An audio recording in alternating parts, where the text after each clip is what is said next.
ನಿನ್ನೆ ಬಿದ್ದಂತಹ ಮಳೆ ಇದೆಯಲ್ಲ, ನೆನೆಸ್ಕೊಬೇಕು. ಯಾಕೆಂದರೆ ಭೂಮಿ ಅಷ್ಟರ ಮಟ್ಟಿಗೆ ತಂಪಾಗಿದೆ. ಸೊ ಇವಾಗಲೂ ಸಹ ಮೋಡ ಕವಿದ ವಾತಾವರಣ. ನಾನು ಮಳೆ ಬಂದ ತಕ್ಷಣ ಫಸ್ಟು ನಾನು ಇಲ್ಲಿಗೆ ಭೇಟಿ ನೀಡಿಬಿಡ್ತೀನಿ. ಯಾಕಂದರೆ ಮಳೆ ಯಾವ ಪ್ರಮಾಣದಲ್ಲಾಗಿದೆ, ಸೊ ಏನು ಮರ ಗಿಡಗಳಿಗೆ ನೀರು ಸದುಪಯೋಗ ಆಗಿದೆಯಾ, ಈ ಥರ ಥಿಂಕ್ ಮಾಡ್ತಕ್ಕಂಥ ಒಂದು ಮೆಂಟಾಲಿಟಿ ನಮ್ಮದು. ಸೊ ಒಳ್ಳೆ ಫಸ್ಟ್ ಕ್ಲಾಸ್ ಆಗಿ ಒಂದು ಮಳೆ ಆಯಿತು.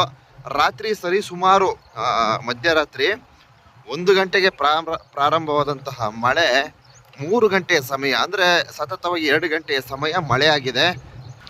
ಅಂದರೆ ಸ್ಟಾರ್ಟಿಂಗು ಜೋರಾಗಿ ಮಳೆ ಬಂತು, ಆಮೇಲೆ ನಿಧಾನಕ್ಕೆ ಕೂಲಾಗಿ ಮಳೆ ಬಂತು. ಸೊ ತುಂಬ ಏನು ಈ ಭೂಮಿಗೆ ತುಂಬ ಅನುಕೂಲ ಆಗ್ತು ಅಂತ ಹೇಳೋದಕ್ಕೆ ಇಚ್ಛಿಸ್ತೀನಿ. ಆಮೇಲೆ ಇನ್ನು ಮತ್ತೊಂದು ವಿಚಾರ ಏನಪ್ಪ ಅಂದರೆ, ಈಗ ಮಳೆ ಗಾಳಿ ಜೋರಾಗಿ ಬೀಸಿ ಈ ಥರ ಏನಾರು ಆದರೆ ಮಳೆ ಸ್ಟಾಪ್ ಆಗೋಯ್ತದೆ. ಸೊ ಆ ಥರ ಸಮಸ್ಯೆ ಮಧ್ಯರಾತ್ರಿ ಯಾವುದೇ ತರಹದ ಸಮಸ್ಯೆ ಆಗಿಲ್ಲ. ಯಾಕೆಂದರೆ ಯಥಾಸ್ಥಿತಿ ಒಂದು ದೊಡ್ಡ ಪ್ರಮಾಣದ ಮಳೆ ಆಗಿದೆ.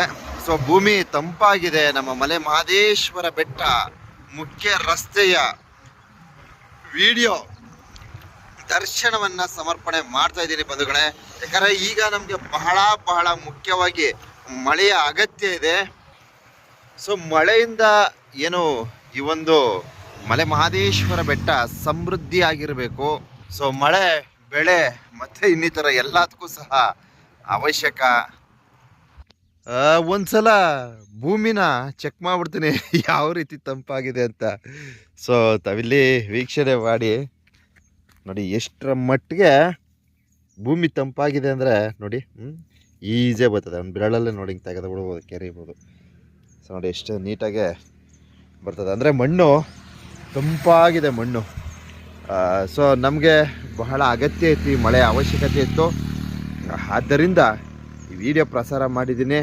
ಸೊ ಎಲ್ಲ ನಮ್ಮ ಕರ್ನಾಟಕದಾದ್ಯಂತ ಎಲ್ಲ ಕಡೆಯಲ್ಲೂ ಇದೇ ತರಹದ ಮಳೆ ಆಗಲಿ, ಸೊ ರೈತರಿಗೆ ತುಂಬ ಅನುಕೂಲ ಆಗಲಿ. ಹಾಗೆ ಎಲ್ಲರಿಗೂ ಅಷ್ಟೇ, ಪ್ರಾಣಿ ಪಕ್ಷಿ ಸಂಕುಲ, ಪರಿಸರ ಪ್ರತಿಯೊಂದಕ್ಕೂ ಈ ಒಂದು ಜೀವರಾಶಿಯನ್ನು ಉಳ್ಳಂತಹ ಭೂಮಂಡಲಕ್ಕೆ ಮಳೆ ತುಂಬ ಅಗತ್ಯ. ಸೊ ಆದ್ದರಿಂದ ಈ ಮನುಷ್ಯ ಅಂತಕ್ಕಂಥ ಪ್ರಾಣಿ ಈ ಪ್ಲ್ಯಾಸ್ಟಿಕ್ ಇನ್ನಿತರ ತ್ಯಾಜ್ಯ ವಸ್ತುಗಳನ್ನು ಪರಿಸರ ಅಂದರೆ ಕಾಡುಗಳಲ್ಲಿ, ಅರಣ್ಯ ಪ್ರದೇಶಗಳಲ್ಲಿ ಬಿಸಾಡಬೇಡಿ ಅಂತ ಮನವಿ ಮಾಡ್ಕೊಳ್ತೀವಕ್ಕಪ್ಪ. ಸೊ ಮಳೆಗಾಗಿ ಎಷ್ಟು ಪರಿತಪಿಸಿದ್ದಾರೆ ಜನ ಅಂತಕ್ಕಂಥದ್ದು ಎಲ್ಲರಿಗೂ ಗೊತ್ತಿರ್ತಕ್ಕಂಥ ವಿಚಾರ. ಸೊ ಇಂದು ನಮಗೆ ಪರಿಸರ ಬಹಳ ಮುಖ್ಯ ಆಗುತ್ತೆ. ಆದ್ದರಿಂದ ದಯವಿಟ್ಟು ಈ ಜೂನ್ ಜುಲೈ ತಿಂಗಳಲ್ಲಿ ನಮ್ಮ ಭಾಗವಾಗಿ, ಅಂದರೆ ನಮ್ಮ ಮಲೆ ಮಹದೇಶ್ವರ ಬೆಟ್ಟ ಭಾಗವಾಗಿ ಯಥೇಚ್ಛವಾಗಿ ಮಳೆಯಾಗುವ ಸಾಧ್ಯತೆ ಇರ್ತದೆ.